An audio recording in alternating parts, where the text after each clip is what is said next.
Через пару минут начнем. Еще люди к нам присоединяются. Через пару минут начнем, люди еще к нам присоединяются.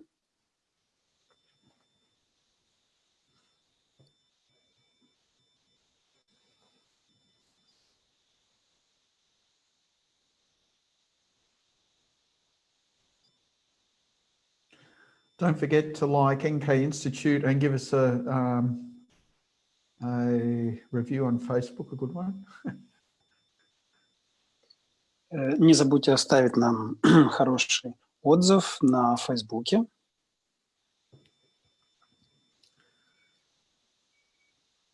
Okay, I think we'll start. Хорошо, я думаю, мы начнем.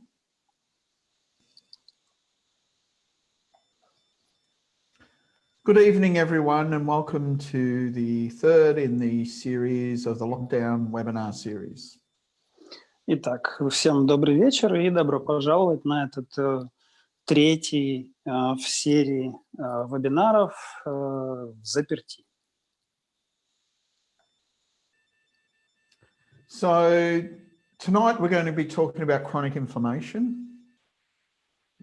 Итак, сегодня мы будем говорить про хроническое воспаление.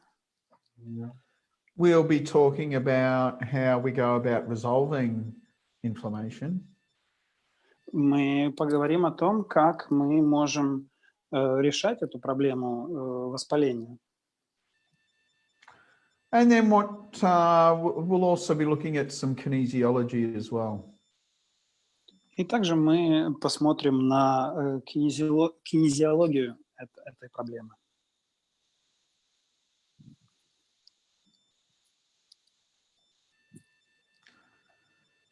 Okay, so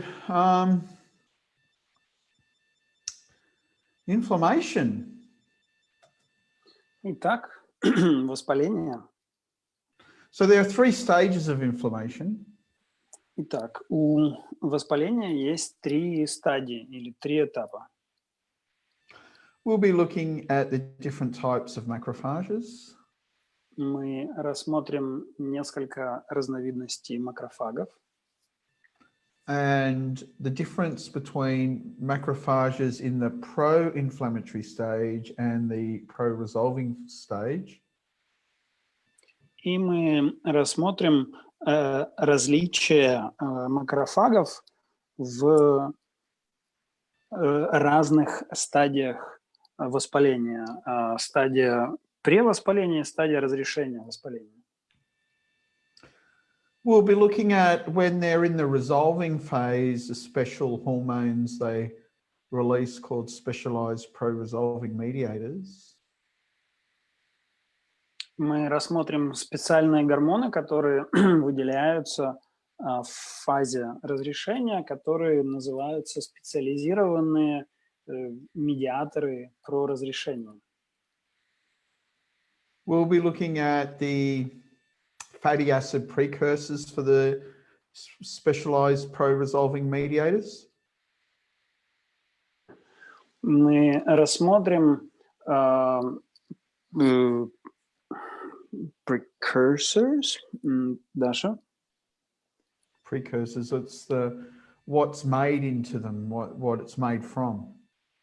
Мы рассмотрим то, из чего производятся жирные кислоты.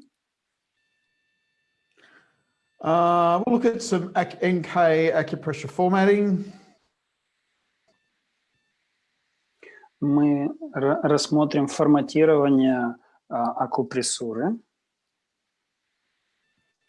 And kinesiology stress release for inflammation. И мы рассмотрим также кинезиологию снятия стресса, связанное с воспалением. Okay, so let's look at inflammation. Давайте рассмотрим сейчас, что такое воспаление. So initially, the first part of inflammation is the trigger. И вот первая часть Воспаление – это такой некий триггер. Then you've got the pro-inflammatory phase. Дальше идет стадия про воспаление. And the pro-inflammatory phase should be acute. И это та стадия, которая обычно острая. And then it should give way to the pro-resolving phase, which is the third part. И за ней должна последовать фаза разрешения, третий этап. So looking at this picture, Если мы посмотрим на эту картинку, initially we have the edema and the neutrophils as part of the, they're the first steps of the inflammatory phase after your trigger.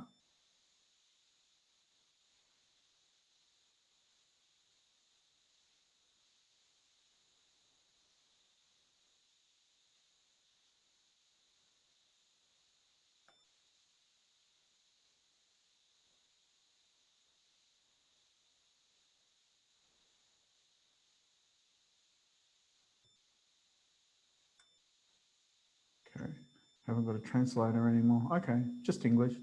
So when you've got the, in the pro-inflammatory phase, you've got, the first thing you've got the edema and the neutrophils, then the monocytes and macrophages produce pro-inflammatory cytokines. и дальше идет стадия моноцитов и макрофагов, которые вырабатывают цитокины. Then you've got, when you go in the resolving phase, the macrophages then release different hormones. И когда мы переходим в стадию разрешения, макрофаги вырабатывают другие гормоны. And these are the hormones, you get a mixture of the pro-resolving cytokines or anti-inflammatory cytokines, actually, we should say. И здесь у нас идет комбинация цитокинов стадии разрешения, или правильнее будет их назвать противовоспалительные цитокины. And the pro-resolving mediators, which are derived from fatty acids. И проразрешающие медиаторы, которые вырабатываются из жирных кислот. So some of the triggers. И вот некоторые из триггеров Could be from a microbe. Могут быть связаны с микробами. Could be from a physical injury. Может быть связано с какими-то физическими травмами, повреждениями. So when we used to live in the jungle, Вот раньше, когда мы жили в джунглях, охотились, this is what we would be experience, some kind of microbe or some kind of injury. Это вот то, что с чем мы бы сталкивались, какие-то микробные инфекции, какие-то повреждения. And that's what the system's designed for. И это то, на что настроена, на что рассчитана наша система. But then if you look at the next steps, и потом, если мы посмотрим на следующие шаги, these are, you have radiation stress. То также у нас может присутствовать стресс, связанный с радиацией. This could be from anything from ionizing radiation, like holes in the ozone layer. Это может быть все что угодно, начиная от ионизирующей радиации, связанной с озоновыми дырами в атмосфере.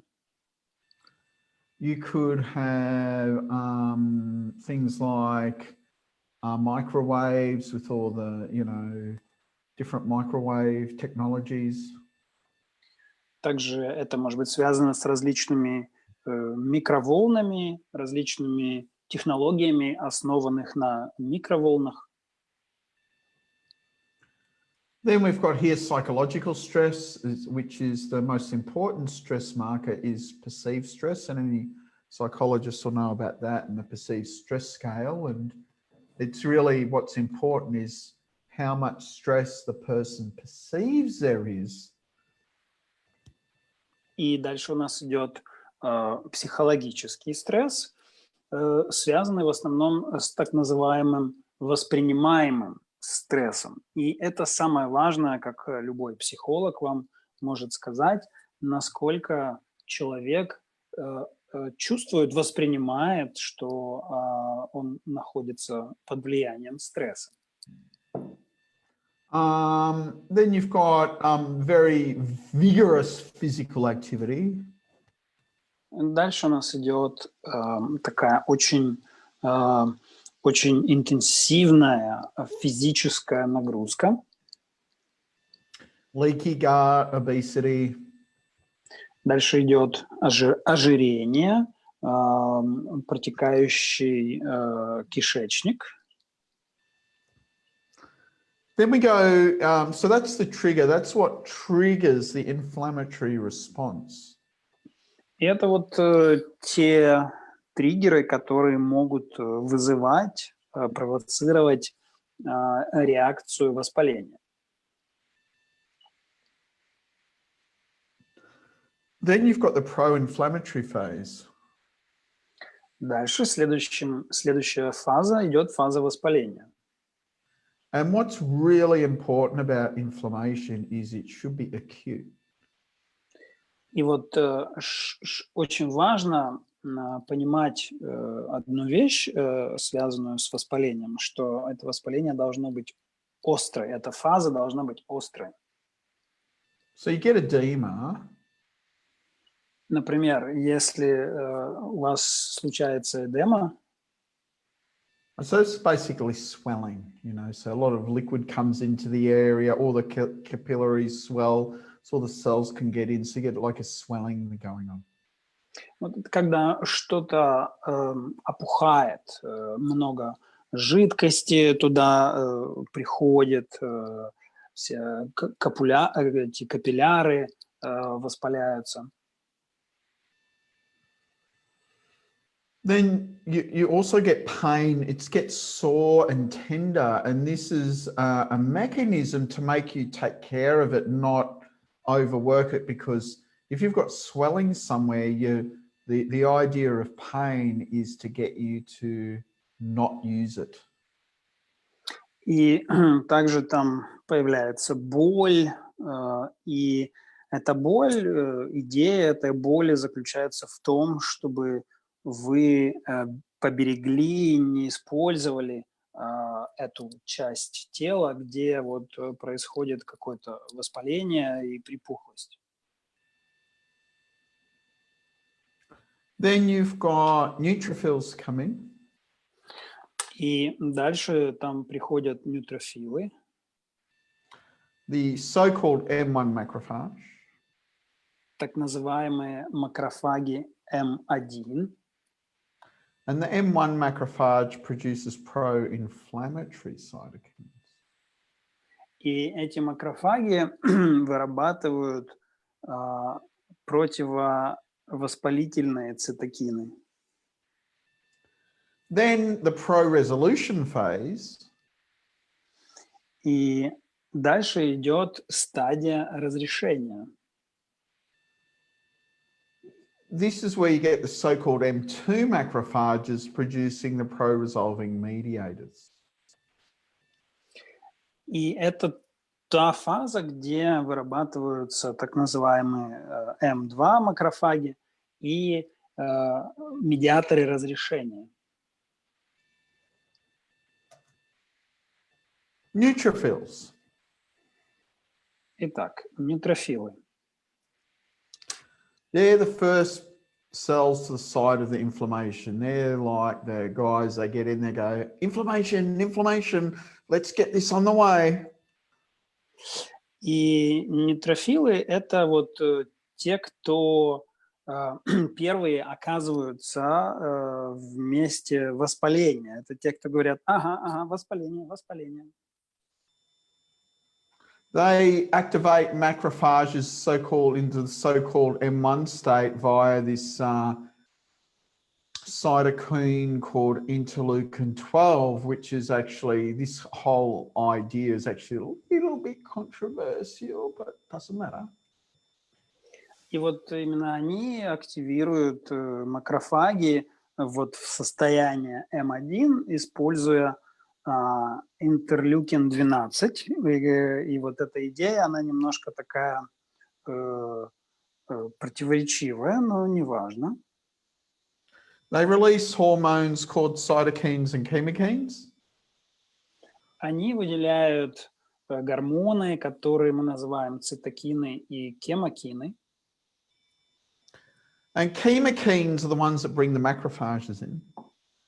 И кемокины – это именно они приводят макрофагов.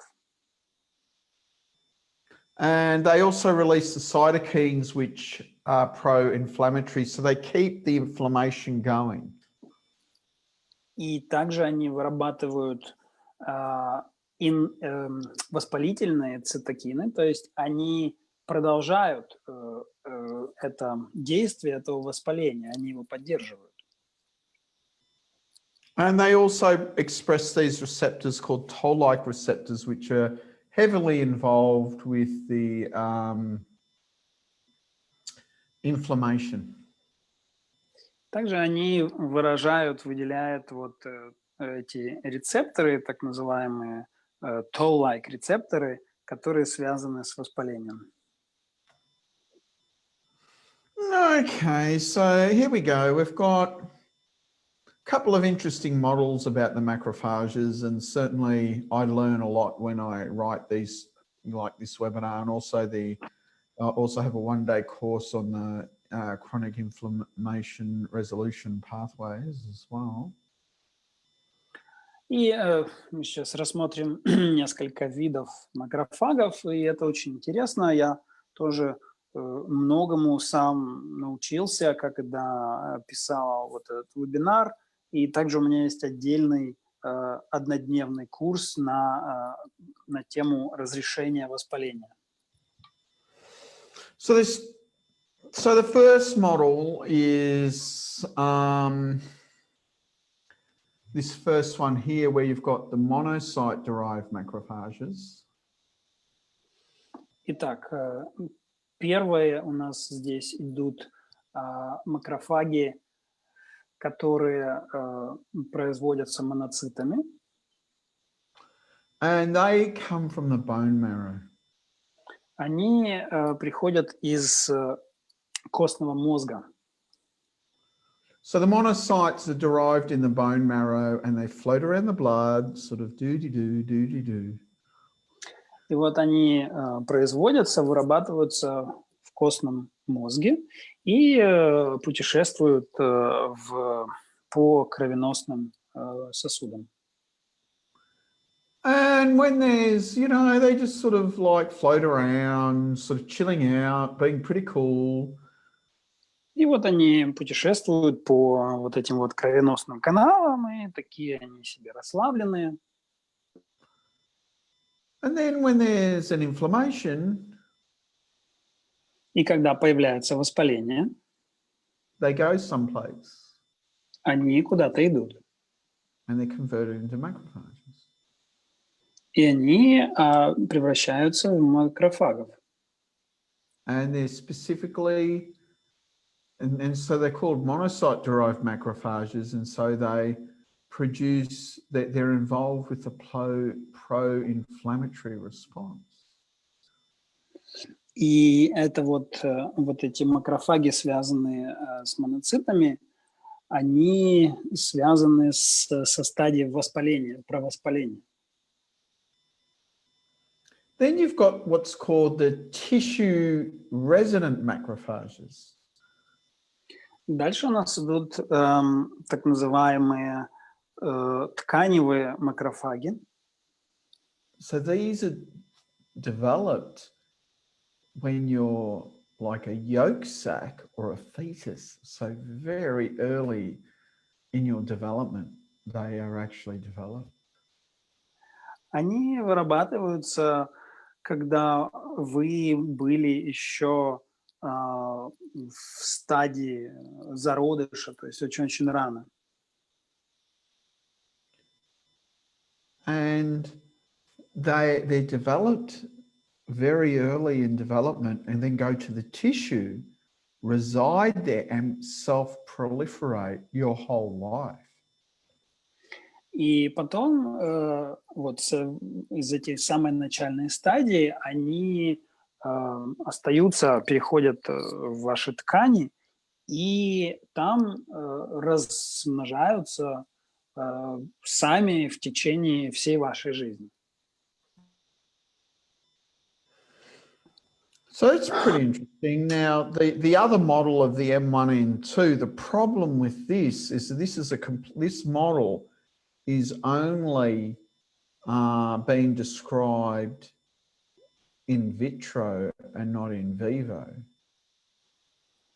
И вот проблема с этой моделью заключается в том, что она была выведена, описана только в пробирке, но не в реальной жизни. And they did it with all these different cytokines and everything, like the different interleukins and blah de blah. И вот они это проделывали с различными интерлюкинами, цитокинами и так далее и тому подобное. But it hasn't actually been properly observed in vivo, which means in a live body. So it's pretty theoretical, the whole M1 or M2, rather than talking about the monocyte-derived macrophages or the tissue-resident macrophages. И вот проблема в том, что это все не вот эти вот М1, М2, это все было описано на основании того, что происходило в пробирке. В реальных живых телах этого не наблюдали, в отличие от тканевых и моноцитных макрофагов. So this is a picture showing here you've got the tissue-resident macrophage. И вот здесь, на этой картинке, вы можете увидеть тканевый макрофаг. So this is like when the tissue is in homeostasis. So this is before any injury. This is just like the normal baseline state, and these tissue-resident macrophages are renewed by themselves. Вот это первая стадия здесь, так называемая стадия гомеостаза. Это такое сбалансированное состояние до того, как какое-либо повреждение произошло. И вот эти тканевые макрофаги, они здесь размножаются сами по себе. But when you get tissue injury, this could be either injury or microbial attack, or the other things like obesity and radiation, etc. И вот в следующем этапе, когда происходит какое-то повреждение ткани, это может быть все что угодно, от физического повреждения до какой-то микробной атаки, ожирения, радиации и так далее. So here you've got the tissue-resident macrophages, they're already there, but the monocyte-derived macrophages come in, and they come from the bone marrow. They're the freshly developed, the new kid on the block, the they're the young bucker that comes in and wants to have a go and do some stuff. Итак, здесь у нас уже присутствуют тканевые макрофаги, но здесь к ним присоединяются моноцитные макрофаги, которые приходят из костного мозга. И они как такие новые, молодые чуваки, которые хотят разобраться с проблемой. Okay, and so the monocyte-derived macrophages, they have more release of the pro-inflammatory cytokines. So they have the role of the M1 macrophage, which is about pro-inflammation, and the tissue-residing macrophages are largely silent. They do a little bit, but they're largely silent in this phase. И вот эти моноцитные макрофаги здесь вырабатывают большое количество провоспалительных цитокинов, в то время как тканевые макрофаги здесь, в общем-то, остаются в бездействии. Okay, so, but when you go into the resolution phase, Но дальше, когда мы переходим в стадию разрешения, the monocyte-derived macrophages largely die off. там моноцитные макрофаги в общей своей массе они умирают. The tissue-residing macrophages start proliferating and repopulating, start reproducing themselves. В то время как тканевые макрофаги, они самовоспроизводятся и восстанавливаются.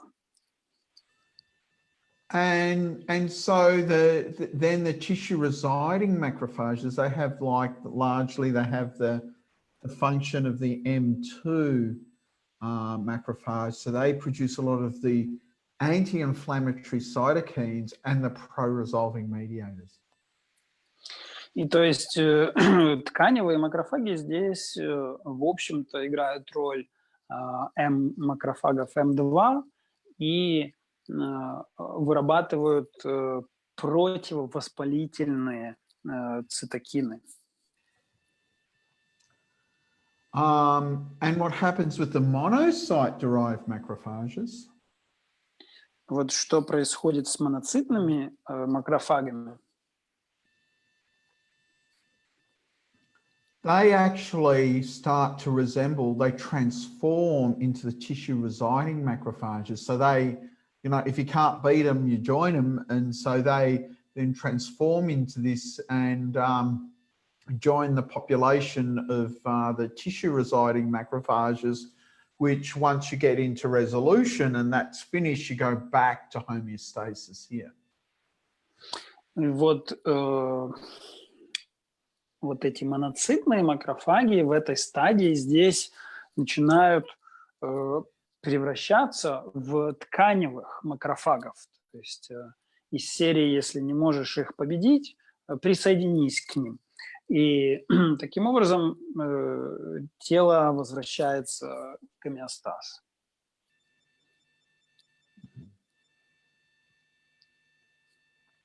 Okay, so what happens with chronic inflammation? Итак, что происходит в случае хронического воспаления? So basically, I mean, it's a nice looking picture, but it's got some important points. Итак, это такая красивая у нас здесь картинка, но в ней также есть несколько важных моментов. So you can see here this green line, this is the normal inflammation pathway where you've got an acute inflammatory response and you go into the resolution and then it's done. Вы можете увидеть вот эту зеленую линию здесь. Это обычное воспаление, которое запускается, приходит в острую фазу и потом разрешается.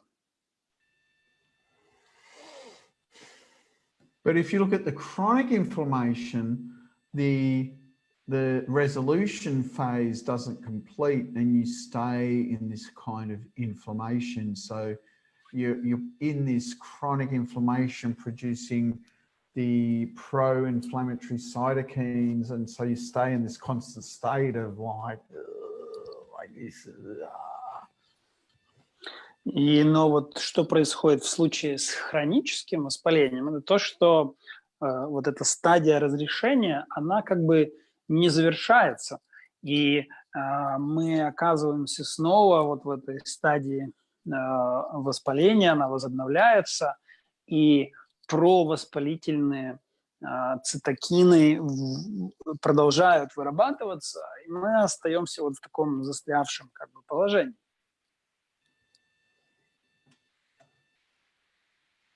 Okay, so what happens when you've got the pro-resolving phase? Итак, что происходит в стадии разрешения, в стадии разрешения? So when you've got the pro-resolving phase, you've got, first of all, you produce anti-inflammatory cytokines because they're important. They stop the inflammation. They're going, okay, let's like stop this inflammation bullshit. Let's get it finished. Let's fix it. Let's like send it back to where it came from. Do you know what I mean? И вот что важно в этой фазе, это то, что здесь вырабатываются противовоспалительные цитокины. Это как будто бы они говорят, так, все, мы останавливаем это воспаление и отправляем его туда, откуда оно пришло. Also it produces these growth factors, which are going to help with the, any kind of growth factor is going to help with, cell division, and, which means if you've got damage, cell division is going to help with the repair because you're going to fill the place with new cells that are helpful and wanted and will do the thing that you want it to do. И также здесь вырабатываются факторы роста, которые способствуют, помогают в процессе деления клеток, что может быть очень важным, необходимым в стадии починки, в стадии восстановления поврежденных тканей. You also produce a specific class of enzymes, the MMPs. Также здесь вырабатываются такой особый класс энзимов, так называемые MMP. A specific hormone called osteopontin. Также конкретный гормон, который называется остеопантин.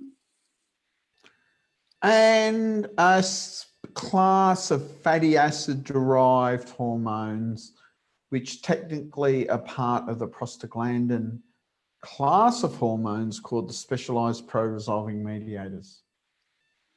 И также здесь особый такой подкласс простагландином связанный, который называется SPM.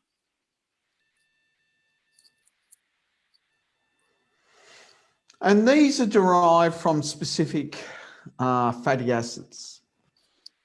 Они вырабатываются из конкретных аминокислот, жирных кислот.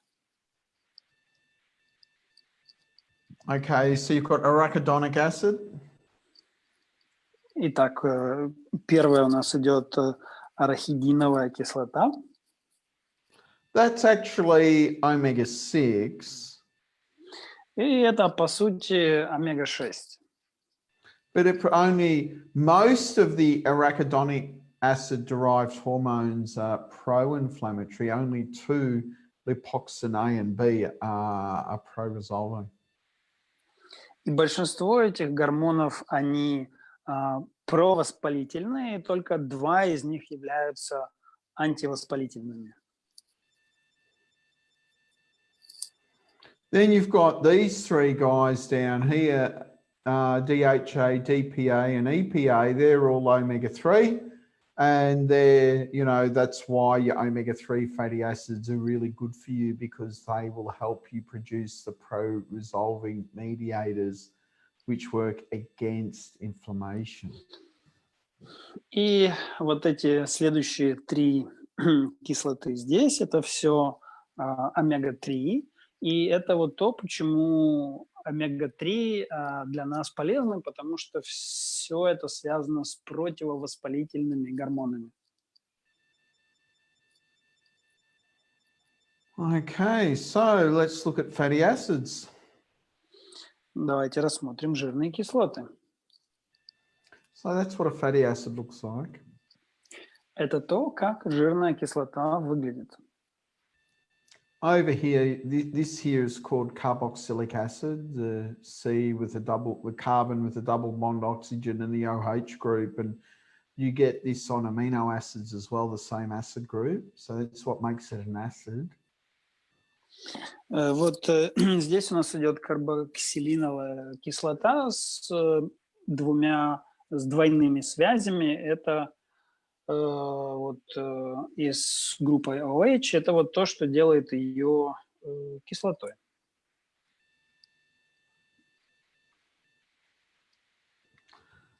And this is called the delta end.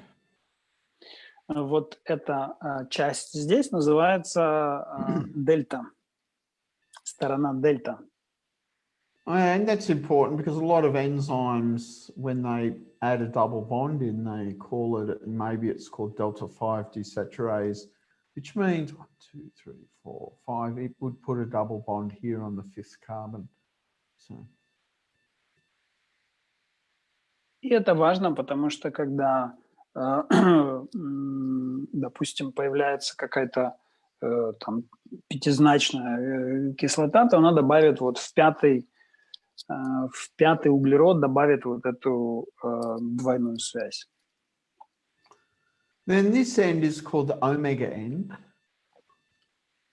Вот эта сторона здесь называется сторона омега. And so when when you talk about omega-3 or omega-6 or even omega-9 fatty acids, И вот когда мы говорим про различные омега-кислоты, омега-3, 6 или даже 9, it just means when you count from the omega end where the first double bond is. это связано с тем, где, в какой по счету углероде находится двойная связь. So if you found it here on the 3rd carbon, 1, 2, 3, this would be omega-3. Например, если бы вот эта двойная связь была на 3-м углероде, это было бы омега-3. If it's on the 6th carbon, it would be omega-6. Если бы это было на 6-м, то это было бы омега-6. And if it was on the 9th carbon, it would be omega-9. That's the first one. As we saw before, unsaturated fats can have 4 or 5 double bonds. They can have many more than just one double bond. Если вот на 9-м, то это было бы омега-9. И как мы раньше уже рассматривали, у ненасыщенных кислот может быть очень много двойных связей. So why is this important? И почему это важно? Because the importance is when you have a double bond. И важность заключается в том, что когда у нас присутствует вот эта двойная связь, as the carbon can only bond with 4 molecules, это меняет форму молекулы. That means because it has a double bond, it only has 1 hydrogen, and when there's single bonds, you see 2 hydrogens. И вот там, где двойная связь, у этого углерода присутствует только 1 водород. А там, где связи одиночные, там по 2 водорода идет у углерода. And so what happens is, because there's only one hydrogen, you've got the double bond actually puts a bend in the fatty acid. Вот что происходит. Makes a kink, like a dog leg, you know, like a, you know, like going around the corner in your car type thing. Вот что происходит вот в том месте, где у углерода есть вот эта двойная связь, то это меняет форму, добавляет такое искривление, угол такой этой форме молекулы. And remember this. И помните. Take this to your grave. Вот до самой смерти помните об этом. Rule number 1 of biochemistry. Первое правило биохимии. Structure governs function. Структура определяет функцию. So when you put a bend in a molecule, that is important for the way it functions. Когда в молекуле появляется некий и вот такой изгиб, как здесь, то это влияет на функцию этой молекулы. So when you look at a saturated fat, и вот если мы рассмотрим насыщенные жирные кислоты, so saturated fat means there's no double bonds. Это значит, насыщенные жирные кислоты, значит, там нет вот этих двойных связей. Which makes them really kind of linear. И таким образом эти молекулы такие в линейку вытянуты. So what happens is that when you have a molecule like this, the function of this molecule is different to the function of that molecule.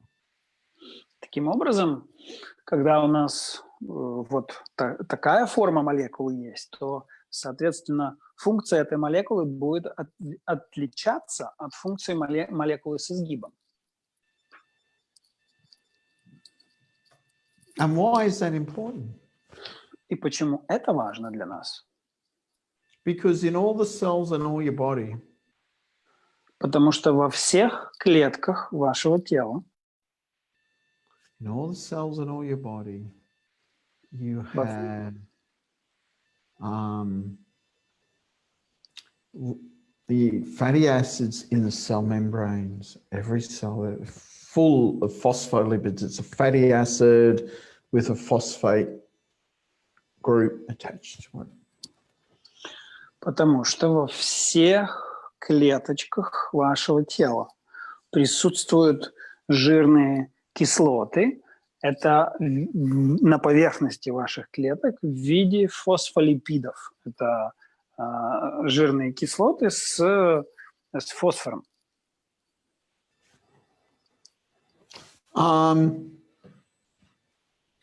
So when you have like the saturated fats, they make the membrane very stiff and rigid.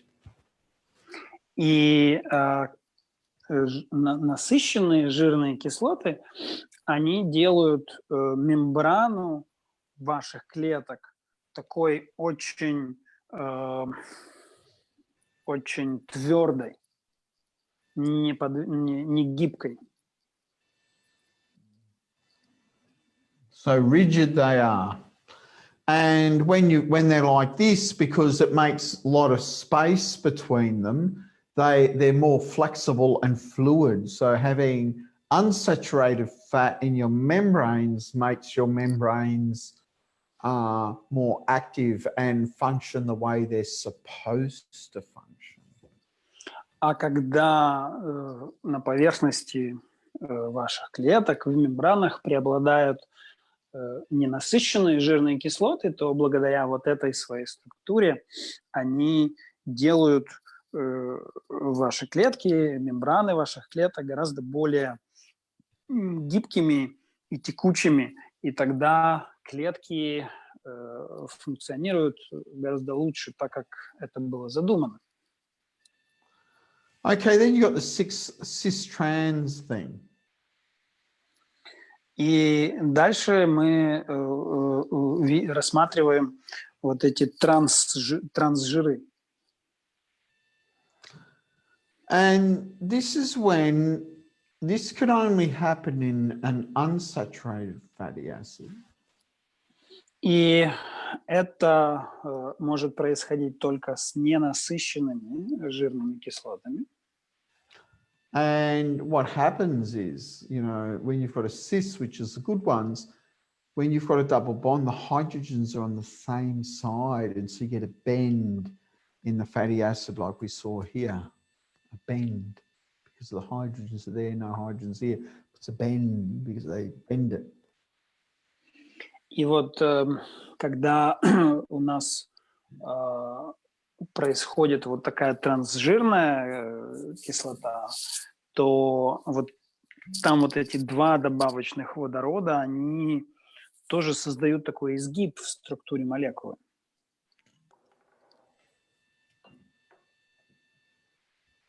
Okay. But when you've got a trans fatty acid, because the hydrogen's on the same side, what happens in effect, you get it takes the bend out of it, so it makes the fat more like a saturated fat, which is not good. И вот с трансжирными кислотами вот эта двойная связь здесь, она как бы выравнивает эту молекулу и делает ее более похожей на насыщенные жиры. И это нехорошо.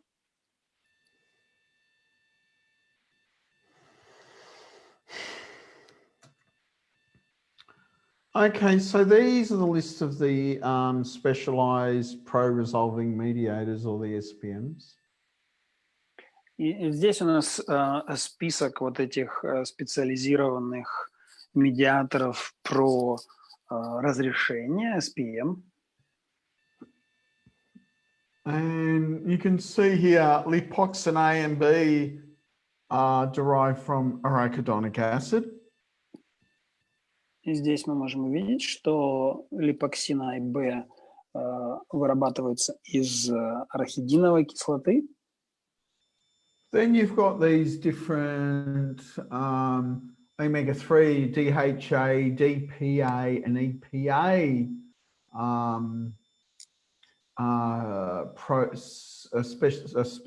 specialized pro-resolving mediators, SPMs.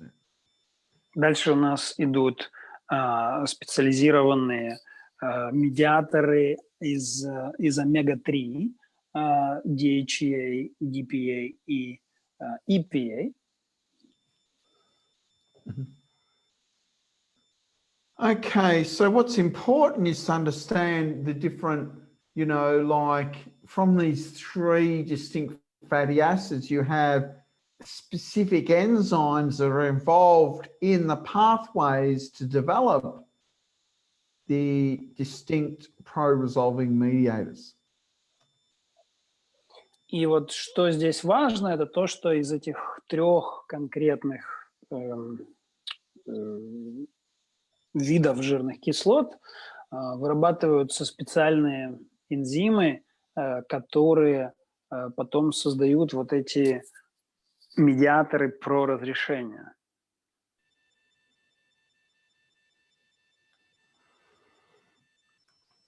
Okay, and these are some of the important enzymes that are, you know, involved in that. И вот это вот некоторые из важных энзимов, задействованных в этом процессе. So, for example, you know, from EPA. Например, из EPA.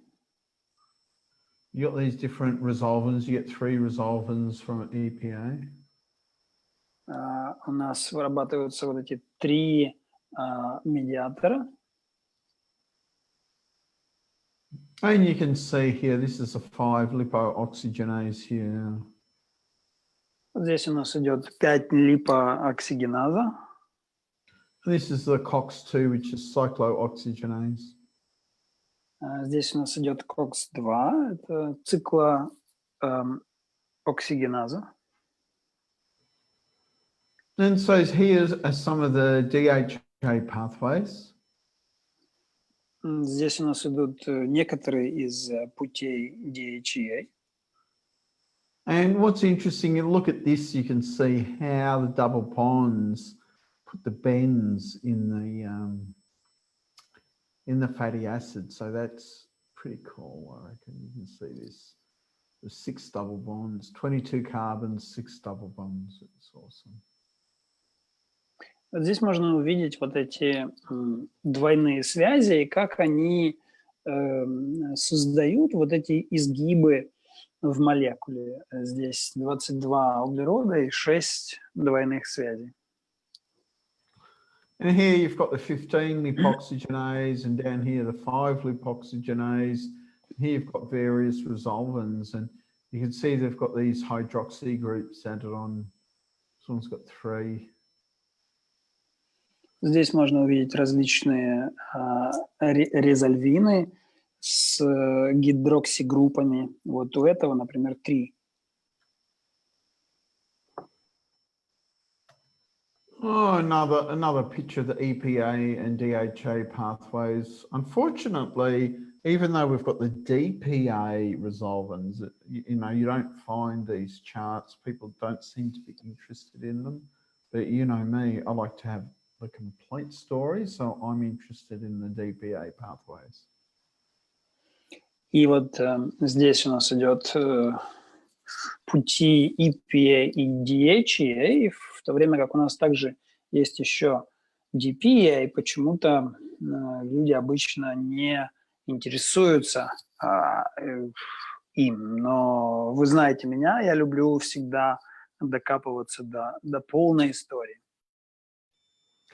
And you can see here, you got the resolvins and the protectins, maresins and D-series resolvins.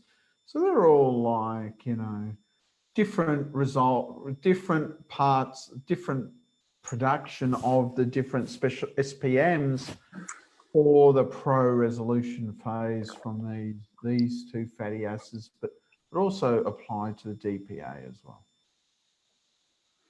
И вот здесь мы можем увидеть различные резолвины, протектины, марисины. И все это связано со стадией про разрешение воспаления. И точно так же про DPA.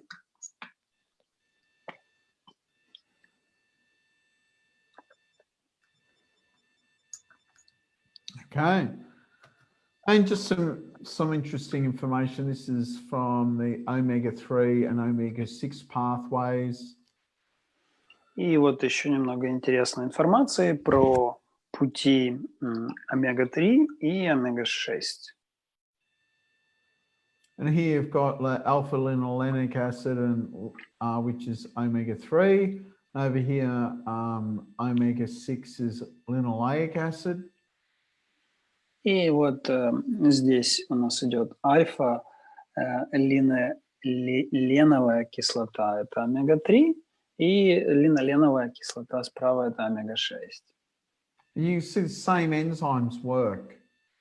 Вы можете увидеть, что там задействованы одни и те же энзимы. And down here you've got the EPA, and over here the arachidonic acid. Здесь у нас идет EPA и арахидиновая кислота. And you can see over here, various different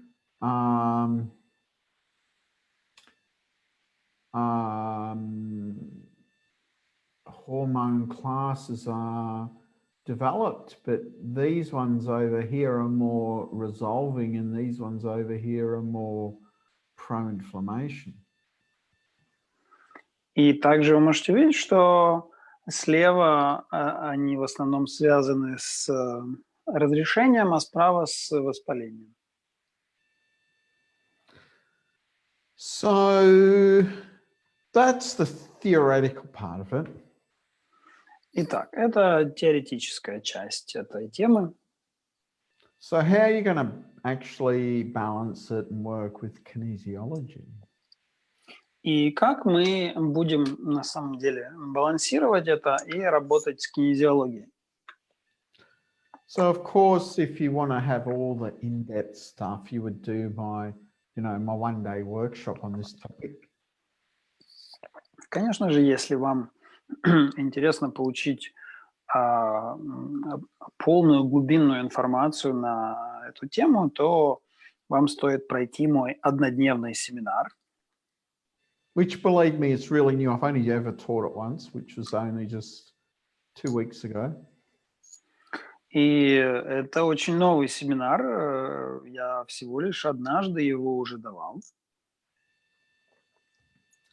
But otherwise, I'm going to give you some techniques to work with in the meantime. Но сейчас я дам вам некоторые техники, с которыми вы сможете работать уже сейчас. So using, some important finger modes from kinesiology, that's nutrition mode. И работая с некоторыми важными модусами из кинезиологии, это модус питания. That's hormone mode. Это модус гормонов. And when we use acupressure formatting, we use a combination of the finger modes and acupoints. И когда мы работаем с форматированием акупрессуры, мы используем комбинацию, их комбинацию точек акупрессуры и вот этих модусов. That's enzyme mode. Это модус энзимов. So some important acupressure formats are... И некоторые из важных форматов акупрессуры вот здесь. And these are from my immune course level, the level 1 immune course. Это разбирается подробно в моем курсе «Иммунная 1». And if you really would like to do this course, because we are scheduling it at various points around the world, contact your local organizer of NK courses. Если вам интересно пройти этот курс, который мы сейчас планируем в разных точках планеты, свяжитесь со своим местным организатором. So what's important is when you do these formats, you would do them with respect to a location in the body where you've got inflammation. И вот что важно, это то, что если вы будете использовать вот эти модусы, форматы, вы будете их использовать в контексте какой-то локации в теле, где присутствует воспаление. So, for example, if you've got inflammation in the intestines, large intestine, you could use, whatever way you can work with the large intestine and do these formats there. Например, если присутствует какое-то воспаление в толстом кишечнике, то вы можете использовать тот инструментарий, который у вас есть, и также использовать вот эти форматы там. So I hope this information will help you to work with your clients with inflammation. Я надеюсь, эта информация поможет вам работать с воспалением у ваших клиентов.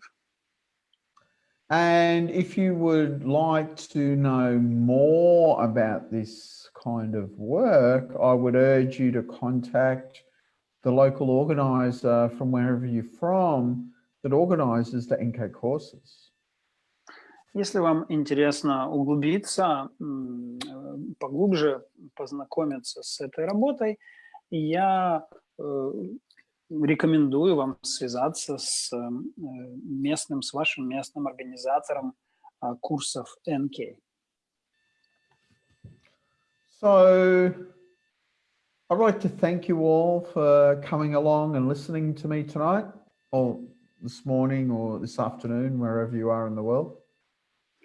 Я хочу поблагодарить вас за то, что вы присоединились ко мне этим вечером, или, возможно, у вас это утро или день. So thank you and good evening from here in Australia. It's in the evening.